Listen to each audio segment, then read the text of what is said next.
Good.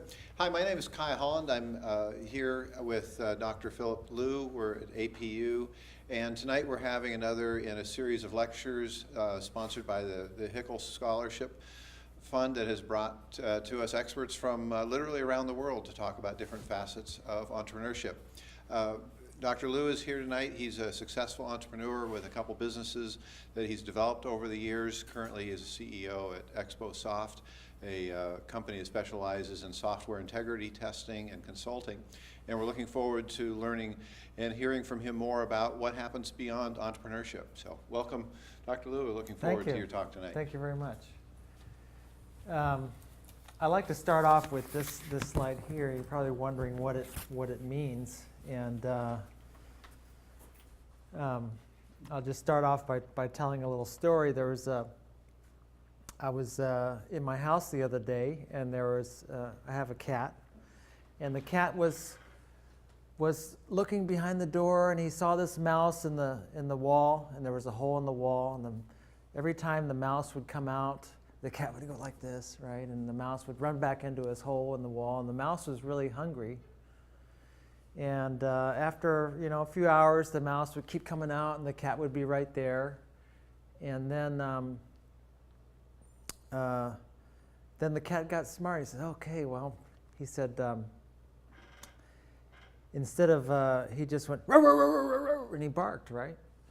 And the mouse heard that, and he ran out of his hole, ran towards the kitchen, and the cat just pounced on him, right? And just when he was about to eat the mouse said, "Wait a minute, that's not fair, you tricked me." And the mouse said, "Well, with today's globalization, if you don't speak 2 languages, you're screwed." And he proceeded to eat the mouse. And so I'm not going to teach you another language today, but I will teach you a little bit about things to think about beyond entrepreneurship. Many different possibilities and things that I've run across in my career.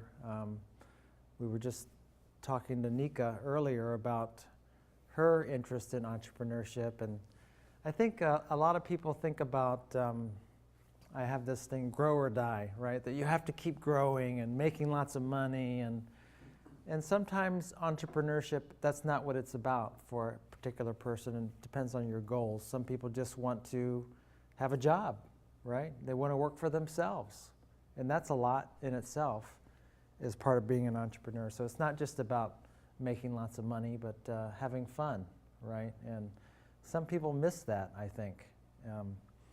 People ask me why I do what I do. I do it because I love it. It's a sport for me. It is fun. And so somebody asked me, what is it like? Why do you do it? I said, well, like when I go in and I talk to a client and they like what we have to offer and they want to sign a contract or something like that, to me it's just like getting a slam dunk on a basketball. I'm like, all right, and it's just kind of exciting like that to me. So it's just fun, and I like to think of it like that. But as you know, there's other things that people think about in terms of starting their company, and then what goes beyond that. M&A is one, going public, selling out, getting bigger with getting extra money in. I'm part of a small startup now, and I'm one of the investors. And the guy that's running the organization, running the company, he uses a term that I really hate, and he calls it pump and dump, in terms of pumping up the hype and getting funding and then saying, okay, see you later, and so there's a lot of different things to think about. This is just just to tell you where I've come from a little bit, that kind of makes me a little slightly, I think, qualified to talk about all this stuff. This first one, I started like this here. This first company here, HIW, is called Hamilton Iron Works, and this is my father. And so it's an ironworks. We fabricate steel. And so I grew up in a very blue-collar environment, learning how to weld and grinding and things like that, and painting all day long. And so that's my start in entrepreneurship. It was his company. And so he grew that company from just our small family working out in the woods off of a truck into, a multi-million-dollar company with 50 employees and doing $10 million a year. And so he was kind of disappointed when I went off and I started my own company and did not go to work for him. That was Pulse Technologies, which we did systems integration, and we actually ended up developing a software tool that EIS International wanted, so they bought our company. And I was very young at the time, and I made many mistakes in that selling of my company, and I'd like to share some of that with you later on. After I sold my company, I went to the Netherlands and I worked in another company. And I guess in a way I kind of had a kind of soul searching, because that's when you sell your company, it's like you think that that's great, but then what do you do next, right? And so I went to the Netherlands, and then I actually took a year off. This here is the emblem. It's called Odyssey 2000. It's for a one-year bike ride around the world. So I took a year off riding my bike for a year. And I landed in China after that. I decided to go to China, and I became a professor at a university, which is my link to coming here and giving a lecture. Then I went on and I was a director of investor relations for a company called Kingsoft, which was the equivalent of, say, Microsoft of China. And from there, I got a job with a company called BeyondSoft, which was another huge systems integration company. And then I started my own company called AKSourceLink. Along the way, I've invested in some other small companies, one of which, this one here, has failed. So I've learned a lot from that. And recently, my father passed away, and so now here we are back at Hamilton Iron Works, because I've learned a lot about succession planning and buy-sell agreements and all of this kind of stuff that's involved with that. And luckily, my nephew is running the company, so I don't have to be there. But there certainly is a lot to learn from the lessons of my dad and what he left behind for us to clean up, I'll say. So me today, I work at AKSourceLink, and we specialize in software quality. So that's enough about me. Really, my passion is cycling, and maybe some of you have heard. I'm really excited about. I love to ride a bike, and I just love feeling the wind in my hair, and I just feel free doing that.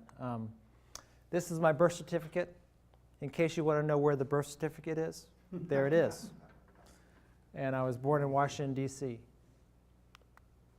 I give a lot of lectures around the country and around the world, and some of the things I like to set expectations, because that's part of quality, is setting expectations and meeting those expectations. And so I'm going to command a lot of attention today. So there's no falling asleep in the back. Sometimes people have said that, oh, your slides are different than what was passed out, and sometimes I change the slides, so I just want to let people know. Lastly, I won't read the slides. I know that you all know how to read. So, and again, it's going to be I like to have participatory sessions rather than me just talking and you going like this and listening, and then, maybe 10 minutes later you're like, what did he say? Right? So I don't like to do it like that. So I'll start off by asking you why you're here. So, Don, why are you here? I'd like to know, because it's... Well, I have an interest in valuation. Valuation? Yeah. And in my job as CFO of a couple of local companies, we looked at different companies to acquire them. And it's always difficult to decide what is worth buying. Right. And, and everyone looks at it a little bit differently. Some people are very willing to take on risk, and they work for us quite conservative, so they back away from things. So it's always interesting to see what a company is really worth. I work with Native Corporation. Yeah. And they've made some terrible mistakes. Not mine, but other companies. Okay. acquiring other companies. Right, so you're mostly interested in how to evaluate the value of a business Right. in But I'm terms of... interested, that's the Yeah. primary reason I came. Okay. But I'm interested in whatever you have to say. Okay, all right, good. Kai? I think I've got two interests. One is I'm now teaching entrepreneurship, and I'm trying to figure out how to do that. Oh, okay. So that's an interesting challenge. So I'm looking for ideas and perspectives Mm-hmm. and things there. The other is I now am one of a couple co-managers of a venture capital fund that has just recently started up here in Anchorage. Okay. The Alaska Accelerator Fund. And the three of us are funding startups. We're seed capital. So we're working with the very earliest of entrepreneurship opportunities, pre-revenue, sometimes pre-product. And so I'm looking for ideas about how to set expectations and longer-term vision for these folks that are just beginning to help them see maybe where they're going.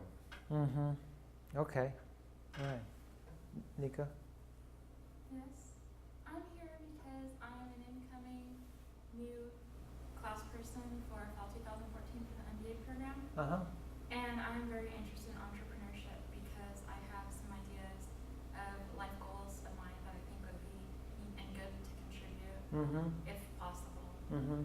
Okay, that's actually one of the reasons that people start their own companies, not necessarily to make lots of money, as we said before, but because they want to realize a dream. Maybe they have a great idea and they think it's really cool and they want to see it all the way through. And maybe like your work with the orphanage or something like that, right? That's something that you're not thinking like, oh, I want to make lots of money. No, you're thinking about something else, right? Money would be good, but that's not like, the end all for what you want to do. And so I think a lot of people think that as entrepreneurs that we're rich, and sometimes we can get rich, but other times we just have job satisfaction, and that's another kind of richness, I believe. Normally, like I said, there's a lot of different reasons to start a company. I think that for the companies that I've started and worked in, it's mostly because of I just kind of fall into it, and it's not because I'm out there searching to make a lot of money. And I know some guys that are into that kind of thing, and it just usually doesn't work from what I've found in terms of really searching for an opportunity to make lots of money. And from my experience, it's just not the way to go. And I like to think of myself as a plumber.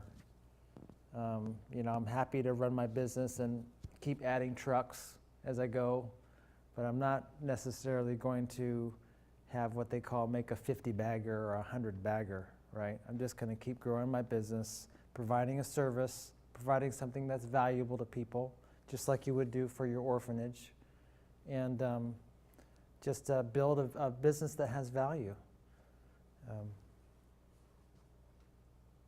So what would be some of the viewpoints of the companies that you work with, and what do they want?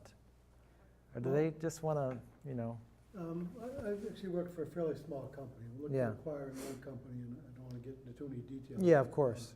There was some great growth opportunities, but the question was, how do you assess the validity of the projected cash flows for us? Because there's some very optimistic cash flow. The validity of the companies that you're looking at. The company we're looking at. They make cash flow projections. Well, how good are they? Right. They're always wrong, of course. And the question is, are they too high or too low? Usually they're too high, but not always. So that's probably one of the things I've been most intrigued by. Validating future cash flows. Yeah. Well, I guess that all depends on the assumptions that they were making for those cash flows, right? Yeah. And sometimes even with very sophisticated companies, the assumptions are fairly unsophisticated. Sure. Like, we'll grow 20% a year. Right. How? Why? Yeah. Yeah. Right. And you were saying that you're working with some young entrepreneurs, and why are they doing this? Yeah, I think in all cases, they have an idea they want to see brought to life. Yeah. Making money is not what they're doing it for. They're concerned about it because they're trying to figure out, but really, they have these dreams and ideas, and they want to try and make them happen. And it's exciting for them. Mhm. On the other hand, Yasso and I don't think you've met her yet, maybe you have. Yeah, I know Oh, her. good. Yeah. She and I are also working on starting a social enterprise Mhm. fund now. Oh, And there we're working with folks that are trying to create enterprises that are just simply able to create some jobs or create some revenue for some Mhm. disadvantaged folks that okay, just simply are not going to create enterprises that make much money.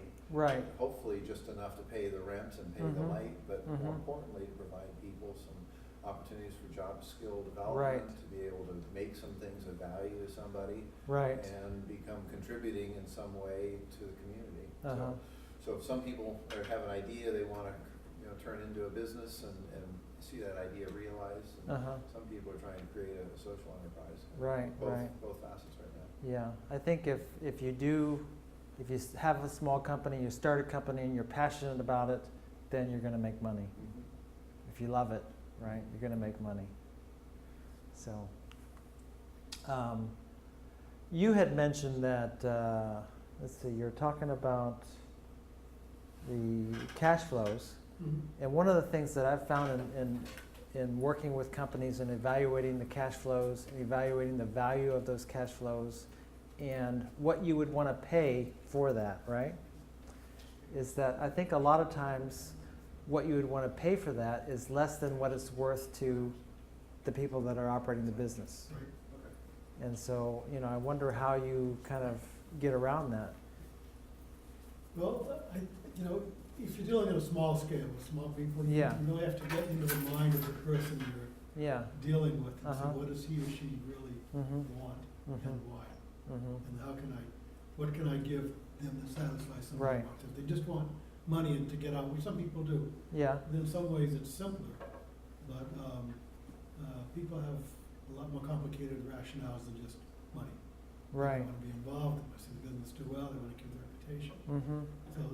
So the big thing we try to do is understand and judge the character of people we're dealing with. Mm-hmm. Mm-hmm. Well, like for my own company now, let's say we make $500,000 in profit every year, okay? And if somebody comes to me and they want to offer to buy my company, and so they want to say, okay, we'll give you $1 million, and then we'll give you, depending on some future cash flows and blah, blah, blah, right? And so for me, I'm thinking to myself, well, why would I take $1 million when I can get $500,000 every year? So to me, it's worth more than it is to them. So, so you must be running into that problem. We do, yes. Yeah, yeah. And usually because the entrepreneur is quite optimistic about his company. Okay, well, maybe they think I'm optimistic Yeah. that cash flow is going to keep continuing. Okay, okay. So I think that, when you move forward, and most entrepreneurs don't think about getting out of the company. Right. And that was one of the things that my dad didn't think about. He thought he was going to live forever. And he was 76, he's still working every day. So it's either, like I said in the beginning, grow or die, right? Or if you're going to grow, what are you going to do to make it grow? Like you said 20% increase in sales. Like, yeah, how, right? Right. And so the first thing really is to think about, what is it that you have to sell? And I think a lot of entrepreneurs don't really grasp that and really try to quantify it in a way that people like you, buyers, would say, oh, okay, that's valuable. I want that. And then the second part I have there that I wanted to talk about today was the actual process of selling out. And then the third thing was, a business succession and some of the things that I've gone through with my dad's business and so forth. I think that's a problem with a lot of companies, especially small businesses, a restaurant or something like that, and the guy wants to retire. What is he going to do, right? So what do you have to sell? And I think that's really a key thing. So, you really have to think about your company. What is your unique thing that you have that's better than other people? What advantages do you have? What's your pricing? What's your position in the market? All of those classic things that you learn in MBA classes. And I think that if you can't put it together in a really succinct message, then if you're selling out to somebody, it's really difficult. One of the things that I said I worked for this company called BeyondSoft, which did IT, a lot of IT integration services. And so what would happen is I would go into a customer or potential customer and talk about what we did, and they would say, yeah, I think we can use you somewhere because we did too many things and the message was not tight enough. And so when I started this company, I decided we're going to do software testing. That's all we do, and it's much, much easier to understand the value of it for my potential clients, and also much more easier for us to focus on getting better at it, rather than, oh yeah, we do this, and oh yeah, we do that. So, I'm wondering, so the kind of companies that you talk to, do they have a really thought through what they specialize in, and this is what we do, that kind of thing, or how do they present themselves? Everyone is different. The ones that we get, the most serious ones, have thought it through. Yeah, right. Yeah, Uh-huh. and some of them are very successful. And Mhm. the ones that we tend to turn away from, Yeah. maybe haven't thought through the downside. Yeah. And that's because my job is look for the downside, so. Oh, you're one of those guys. I'm one of those guys. Okay. Well, the finance guy, right? Yeah, right, What right. happens if? Oh, what happens if this, Yeah. So- what happens so- if they lose this customer? Right, so. Right? So Okay. that makes, yeah. So you Okay. gotta have somebody else who's a believer to balance that. Right, right. Okay, okay. But, we've had people come in that just, they didn't see the downside, or very small companies that thought they were making money, but they weren't paying themselves a salary. Mm-hmm. So really, how much were they really making? Mm-hmm. Yeah. Mm-hmm. Okay. What about the guys you're working with? Well, related to this, my experience was working with a company a few years ago that when I came into it, they were interested in looking ahead towards getting out. And what I found was they had never wanted to pay a lot of taxes, so they made sure they didn't make any money. They Okay. didn't have profits. Right. They didn't want to deal with property taxes, so they were careful to make sure they never had any assets. Okay. They didn't have drawings, they didn't have part numbers, they didn't have processes. Mm-hmm. Very good business, very profitable. Mm. But I, looked at it kind of from the perspective you're coming at it, saying, well, what do you really have to show somebody that walks in the door Yeah. that wants to look at this? I said, they're going to want to look at, net income and some sort of net present value game Mhm. of some sort. Mhm. Well, 0 times some number of years is 0, with an adder for your asset base, which is 0, Mm-hmm. with a catalog of IP that is 0. Yeah. And so we then began a long process of Right. a couple of years of moving that along. It was Mhm. because they hadn't looked at this question of what is it that we have to sell. They Right. simply had a business that was ongoing Right. that was working well. So Yeah. at this point, I've learned my lesson kind of from getting in that. So now when I'm working with these new companies, Mm-hmm. we're starting off with this question at the very beginning. Okay. What are the core competencies? What's the intellectual property? Right. What are you doing to document these new processes? Mhm. So that if they want to look for merger acquisition in a couple of years, or if they simply want to attract their next round of funding, Mhm. because the next round of funding is also going to be looking at your same question. They're going to say, Yeah. what is it we're buying? Yeah. Right. And so I'm getting these folks at the very beginning to say, what is it that next level of funding, what are you going to show them? Right. A dream is not going to be worth the premium you're going to want Uh-huh. on their investment, Uh-huh. or to lower the risk that they feel that they're Right. taking, which would allow you to get more for giving up less. Right. Well, one of the ways I recently had a failed merger that I was part of, and one of the things that the independent accountants or people that valued the business looked at was sellers' discretionary income. So they were able to roll the salaries together with the profit of the owners together as a lump sum, what they called SDI, rather than, so that would kind of take some of that, help some of that, but. That helped us in the end, but Yeah. we did a couple of years of kind of ramping up, so it actually, in the end, worked very, very well. Mhm, But if mhm. we had been looking at an acquisition at the very beginning, Yeah, sure. in terms of what it could be, they would have been highly undervalued. Right. When it came time 5 years later, when we were actually serious about looking for acquisition, Right. now we did get the premium Yeah. because we had all those things in place now. Well, So- because you had prepared, you got ready, you dressed Yeah. yourself up, Right. right? Yeah, you got to dress yourself up. Is your company dressing itself up? Well, we're not for sale. I mean, the company. Okay. Just by the nature of being, it's called a native corporation, Yeah. it can't be sold. Oh, okay. Stock is inalienable. Okay. actually. Okay. Yeah. But we're always on the market for buying other companies Yeah. that aren't for sale. I And see. you know, when every company's up for sale, just question the price in my mind. That's a good way to put it. Yeah, every company's for sale. Yeah. Yeah. So just I just wanted to touch a little bit on some of the things that I think are really, especially in the world that I'm working in the technology field, just things are just changing so fast.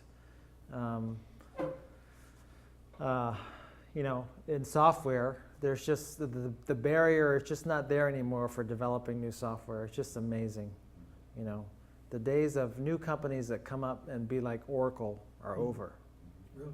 Yeah, Microsoft, Oracle, SAP, they're dinosaurs. And these days, it takes a couple guys in their garage developing software for 3-4 months and they got a product. And then they can distribute it now because of the app stores. And they don't need some big computers because everything is web-based, they're just renting, right? So you don't need to have a lot of money to start a company now. And that's really changing the whole landscape of software and technology and everything like that. And so it's just a total transformation of the whole landscape it's a different paradigm. Product life cycles are getting shorter, right? So again, things expire and you get new stuff. And I think also that there's a changing employee motives than say back in the 80s and 90s when everybody wanted to make money. I think that things are changing a little bit, I hope, of course, there's always been a focus on money and sales and profits. Capital, availability of capital is changing a lot in terms of where you get the money and how much you got to pay for the money. Is that mostly on a small scale you're talking? Available capital, or? What do you mean? On a large scale? On a large scale, yeah, yeah. So, I guess when I think about successful small companies, I think that, you kind of have to meet, say, 5 of these in order to really have something to sell, right? And so maybe as a buyer, you may look, try to stack up against some of these criteria and say, does it have this? Does it have this? Does it have this?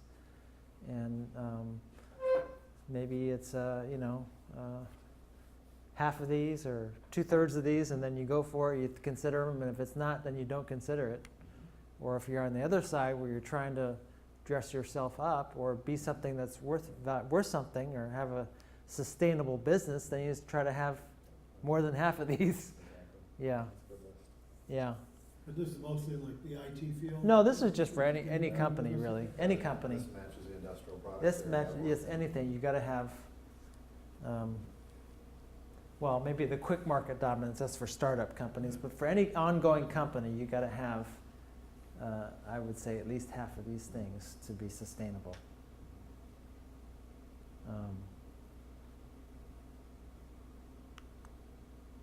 So let's talk a little bit about successful entrepreneurs. And you were talking about teaching entrepreneurship. And I told you that I taught that class in Europe. And I think it's hard to teach entrepreneurship. Well, and the question in my mind is, Yeah. what are you really teaching? Right, right. And I mean that in a deep way. Are you teaching creativity? Are you creating a certain set of business skills? Are you teaching an approach to an opportunity of inquisitiveness and learning and flexibility and nimbleness? If you look at the new lean models of entrepreneurship, you're really trying to teach this rapid cycle iteration of the business model. So it gets back to the question that I'm examining right now is, what is it that I'm really teaching? And I'm really that what I'm really teaching is this basic idea of how to get out of your box. So that whether you're an entrepreneur who's starting a brand new project or a brand new business on your own, or whether you're simply an employee of an existing business that has an opportunity to be entrepreneurial in a new market segment or a new division that wants to create, how do you get people to think in terms of a new business model and how to go about creatively constructing that model and testing it and validating it and then launching it if it works. So Yeah. I'm curious what your thought is. I mean, I believe when you teach classes, Yeah. most classes have at their core some really important question that you're addressing. Some fundamental nugget that when you walk away and say, that's what you really got out of this class. Right. Like if I'm teaching organizational development, the real nugget there is the client-practitioner relationship of consulting. And we do that within the context of already. So what is the core of teaching entrepreneurship? I'm not sure. I'm working on that. Well, they say that the core of teaching entrepreneurship, or the core content of an entrepreneurship class, would be how to start and operate a business, right? But I believe that, I think as an entrepreneurship teacher or professor, your job is to enlighten them to know whether or not they could do it or not. Not to tell them how to do it, but to start that fire. Says, you have what it takes, to raise that curiosity. Because I think there's probably like 4 ingredients, I believe, that are needed to be an entrepreneur. One of them is creativity, that you mentioned. Creativity and problem solving. The second one that I think is really, really important is the fear of failure or lack of it, right? Aversion to risk or willing to take on risk. And that varies in different cultures too. It's very interesting because I don't know if you know that, I spend a lot of time in China.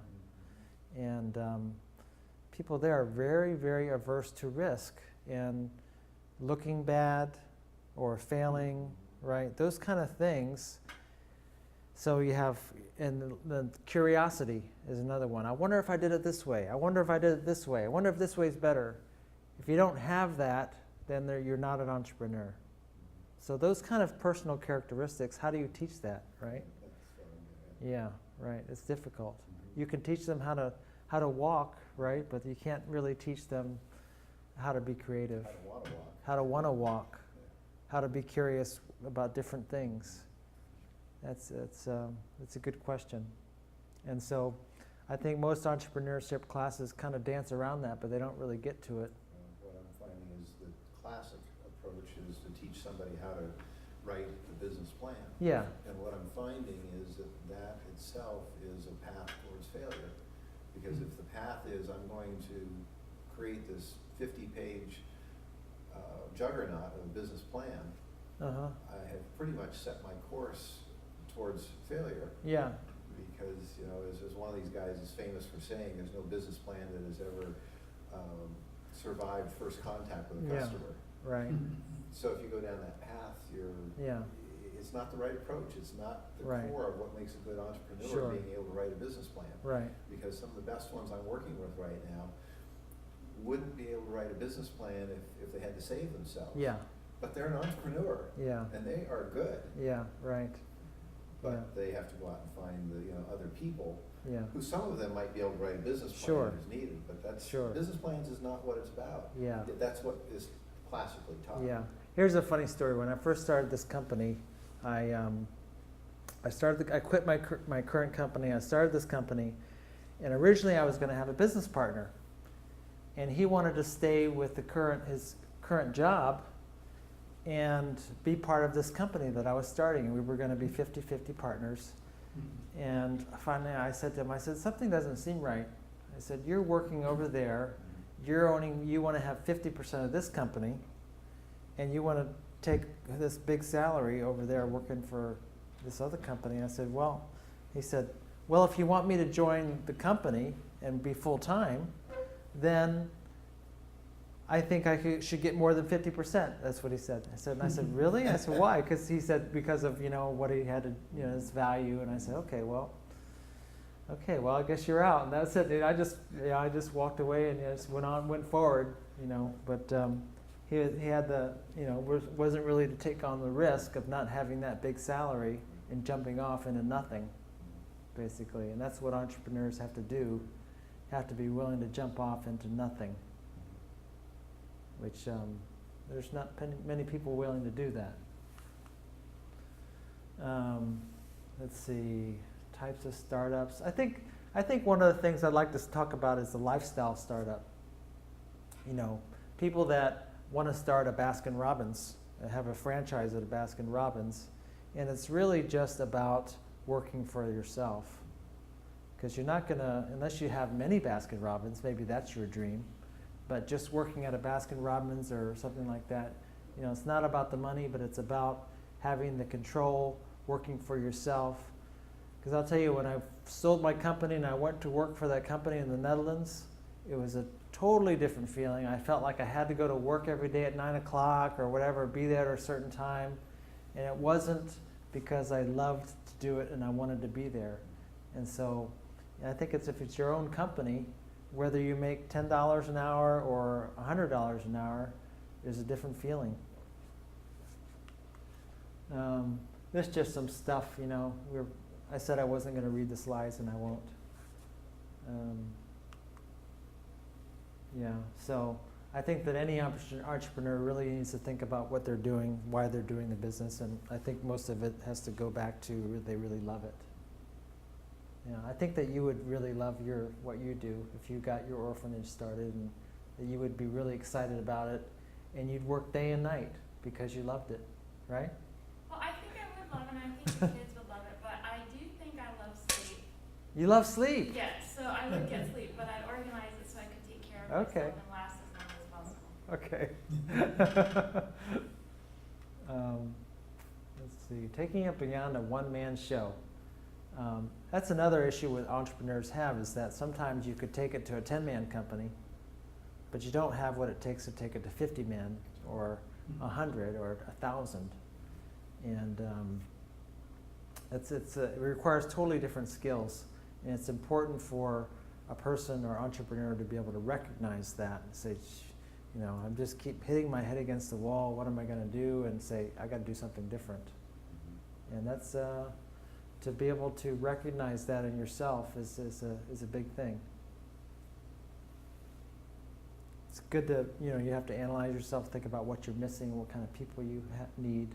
I know for one, I need salespeople because I just can't sell, not like I want to. And a lot of CEOs they can sell, but they're not the best at sales. So there's a difference. Yes, I could do it, but maybe I'm not as good as somebody that's really good at it. Or maybe I'm not as good at operations as somebody that could really just focus on operations. In the class over the next 3 days, we're going to talk about all these things. So I'm just giving a forecast of what I'm going to be talking about. Any of you guys have any particular questions in any of these areas that you want to point out to discuss today? Don?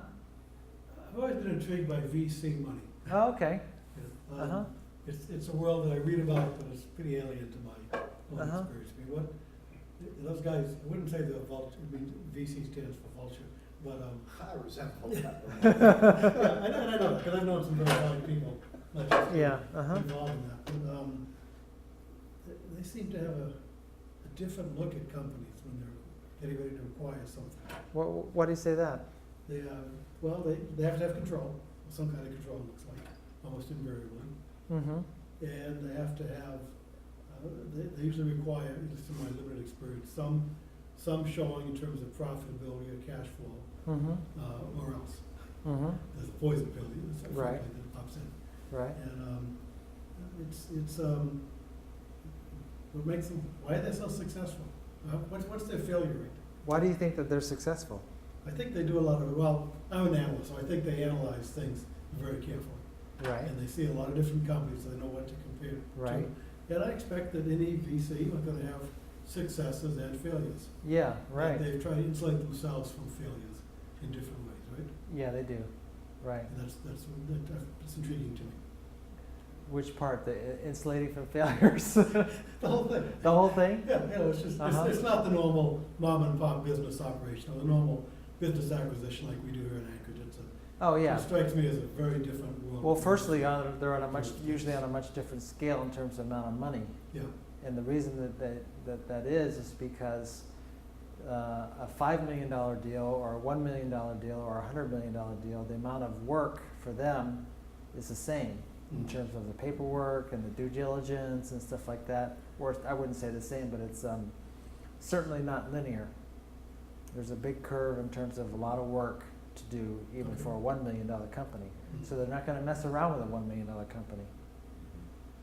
The second thing is they have these timeline constraints, and that's why they have this profit thing, because they have these people that put money in their fund and they want their money back, right? So, and the third one is that they have very high profit considerations or requirements because a lot of the ones they invest in fail. right. So they have to have, a big winner for every 9 losers.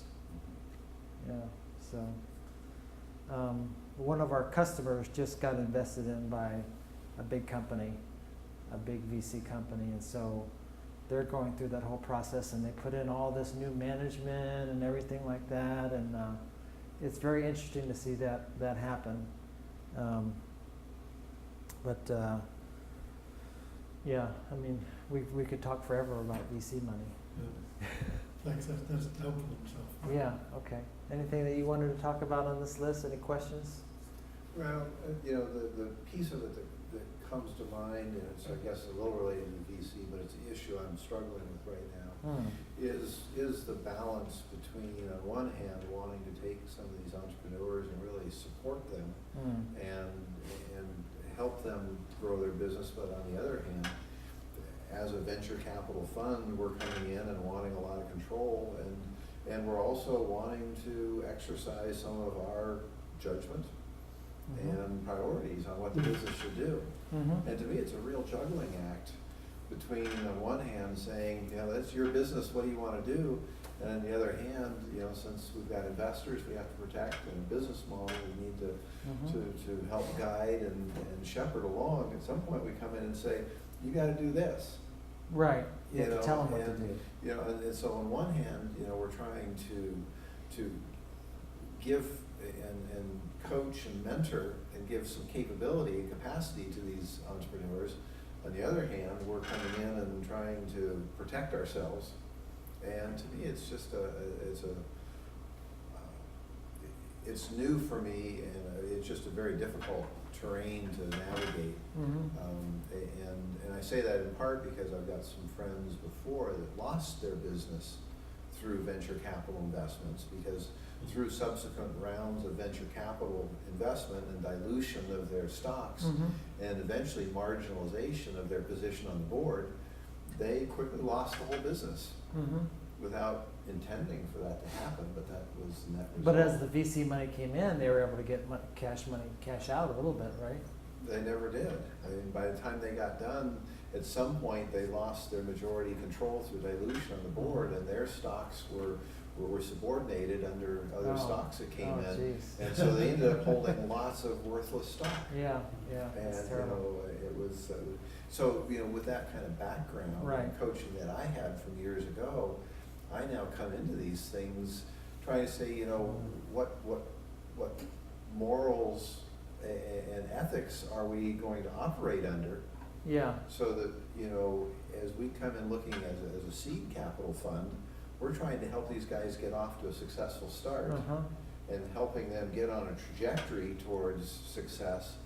But this path that they've got to navigate in terms of how do they move their business along so that it can be successful and minimize their need to go out and get more money. Right. And then try and balance doing what they want to do versus what their venture capital buddies need to do. Yeah. So someplace in that morass is this question of how does the entrepreneur hang on to their vision of what they want to do when in order to pursue that vision they had to bring in somebody else who has a strong say in what's going on. And I think it creates a very challenging tension there.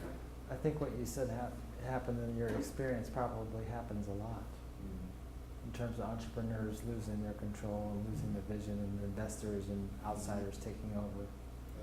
Yeah. So I don't know how they, I don't know if you had any general thoughts on, from the entrepreneur standpoint, how do you protect yourself? How do you, on one hand, go out and get the resources you need, because if you don't get them, a venture capital or an angel may be the only way you're going to start your business. But on the other hand, you're damned if you do, damned if you don't. Right. And I'm not sure how to navigate that for folks. I would definitely go the angel route before we go the VC route. Yeah, I would too. It may vary in the industry, but it seems like in order to grow, everyone needs money. Yeah. So where are you going to get that? Sure. What's the price of the money? And the price of the money, and the other thing is to have good lawyers. I mean, I've made mistakes before not having good lawyers, and they're worth it. We'll pay a few thousand or whatever, but a few thousand here and a couple $100,000 later, right? So.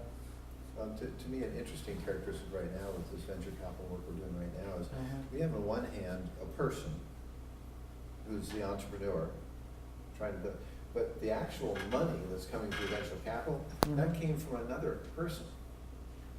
The venture capital is not some big black demon of funds. They're real people, moms, dads, who have worked hard for whatever combination of circumstances, saved up enough money, were successful enough, that they can then take some of their personal money out of their checking account and say, we're going to put it in this fund. So that we can then together pool with other people to help somebody start a business. So in the end, I also have to talk with the entrepreneurs and say, this is not some big fund of money that's coming from on some corporate high. This is other people in your community that have written a check out of their grocery checking account and said, we want to help some other businesses get started. That's really interesting. It's a fascinating dynamic in my mind. Because you have the opposite of that mentality where I talked about the pump and dump, using somebody else's money. You're using your neighbor's money. Yeah. So you can't, that's really weird. That's an interesting dynamic. It is, and getting both people on both sides of that transaction to appreciate it. Yeah. As opposed to, again, seeing venture capital money as just this nameless, faceless, high-priced, expensive, controlling source of money.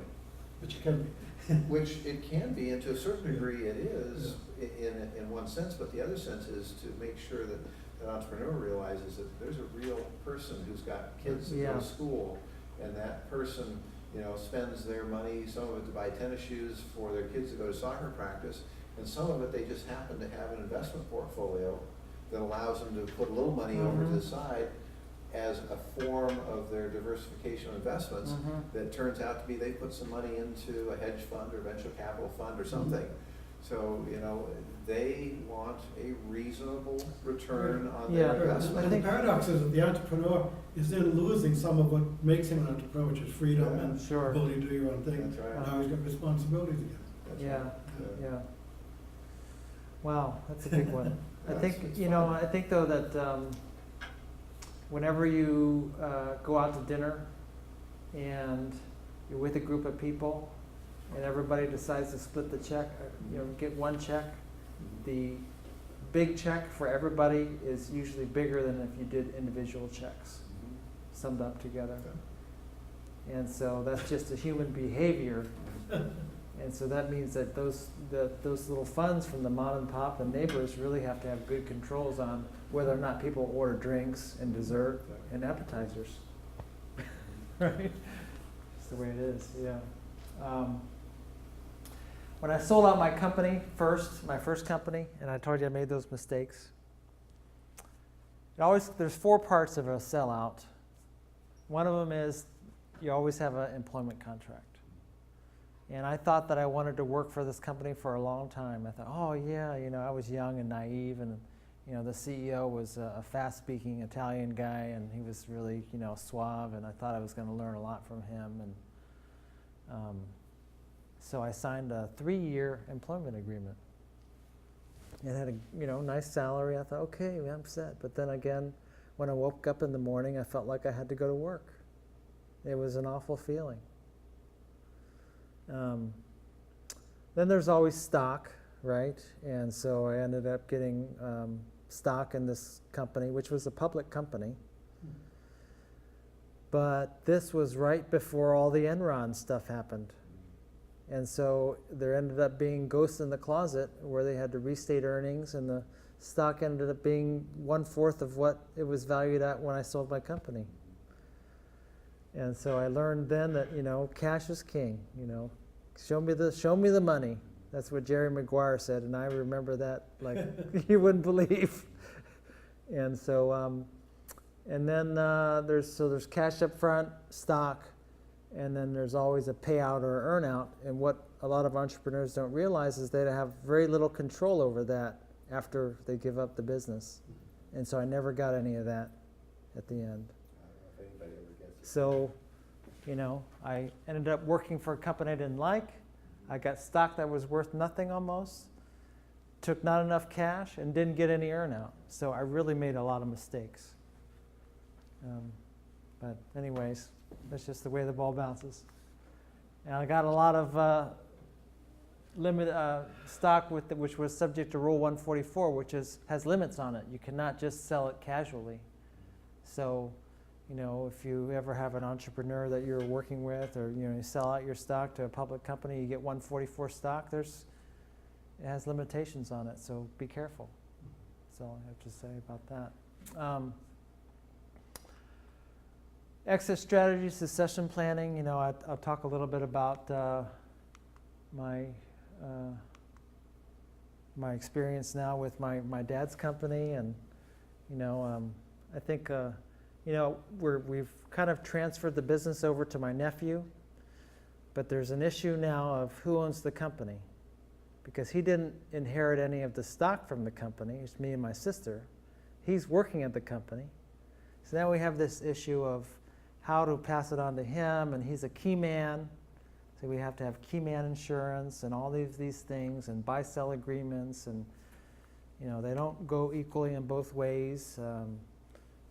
So it's just really weird. And like I said before, hire good lawyers that you're close to, that you can really trust.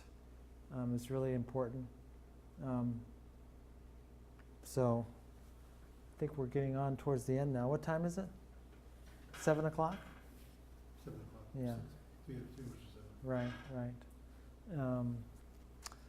Other mistakes I've made, you see tax consequences there. And when I had my first company, I had a S corporation, and then I started another company to own and operate an office building. So we bought an office building, and our accountant recommended that we set that up as a C Corp. But that was a huge mistake. Can any of you guys tell me why it would be bad to set up that company as a C Corp? Myself and a partner. We had one company which did the technology stuff. We were an S Corp. And the accountant said, oh yeah, I think you should set this up as a C Corp, the one that owned and operated the building. You should know, you're the expert. I know I should, because I've heard that same story from people. Yeah. And I'm sure it's the tax. Yeah. answer. I mean, the reason is that in order to, how do you sell off the building and take dividends? That was the problem.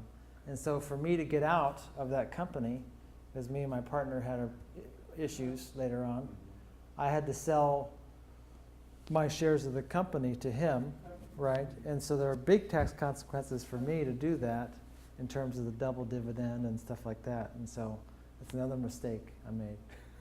So when you think about when you start the company in a certain formation, think about the formation that it needs to be in order to get out. That's probably the more important thing. So would it have been different if it had been an S Corp? It should have been an S Corp. Yeah. Yeah, it's just selling the different ways of different selling to management, one of the things, ESOPs and things like that. We've looked at that for our existing company with my dad, and ESOPs cost, $10,000, $15,000 to set up, so it's not cheap to set up an ESOP. And it's also a lot of administration. It's probably be more suited for really big companies like 1,000 people or something like that. So it's not really for small guys to take out.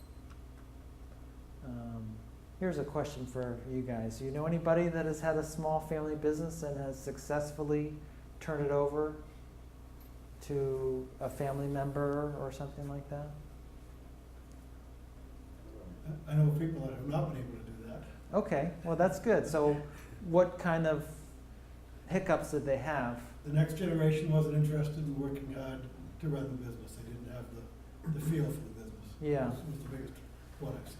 Right. They're just, Right, right. Yeah, that's what I've run into, and although I was thinking of a successful one, all the ones I've run into, it never panned out. It was, they would try it for a little while, Uh-huh. but it never stuck. That's because they don't have the passion that we talked about initially. Right. If you don't have the passion, it's just not gonna work out. right, that's I can't think of one company where the parents took a very subordinate role and let the kids run the business. Uh-huh, The parents still were involved, yeah, the kind of shareholders, owners, but they had built the passion to the kids. yeah, Raise you have to it. ingrain that passion, Yeah. yeah, which is hard to do if they're playing video games, right? Okay, so here's some conclusions and takeaways for today. I think that, starting a company, there's a lot of things other than just making money, although most of us like to make money, but I think the main thing is to have the passion for the business, then you're gonna make money. I think about what you have to sell, right, to make a sustainable business, that list of things that I put up there, I think that's really important to think, well, we gotta have half of these, and if we don't have half of these, then we're not gonna succeed in the long term. And be careful what you hope for and expect, in terms of selling out, and maybe you sell out and it's just not everything you had hoped for after you get that money, and just say, what am I gonna do now, right? Especially if you've been doing it for a long time. That first company I had it for 7 years. And so it was kind of like, it was kind of like a little child, right? And you sell off your child, and then you get some money and say, oh, okay, well, what's next, right? And so maybe you end up like this and have a little party after you sell out. I don't know. I just close up with a lesson here. This is this is my high school teacher from social studies, and you can see I just went and visited him. I was having a dinner discussion with some friends, and I had talked about a lesson, and I said, I got to go visit that professor, that high school teacher that taught me this lesson. And the lesson was, one time he was giving out homework at the end of class. And he says, they gave off the homework, and one of the students says, Mr. Larson, that's not fair. Mr. Greer already gave us a lot of homework for this class, and you gave us homework yesterday. And Mr. Larson was fumbling around with his papers, and he looked up like this. He looked up to the student, he said, when you were born, did the doctor hold you up like this and say, life is fair, life is fair, life is fair? No, he didn't do that. Life is not fair. Do your homework. And so I went to Mr. Larson. I called him up. I said, Mr. Larson, I would really like to see you. And I went and visited him back in April. And I told him about that, and that I had always remembered that. And he said, well, if that's all you got in all that time in class, he said, that's still pretty good, because that's a really important lesson. And so he was really happy that I came to visit him and told him about that. Yeah, Mr. Larson. He's, I guess he's about 80 now. But I hope that I've turned on some lights for you guys. That's where you can reach me. Thanks for coming today. And hopefully you can stay in touch with me. You've got all my contact info there. And maybe our paths will cross again. Thanks very much. Thank you. Okay.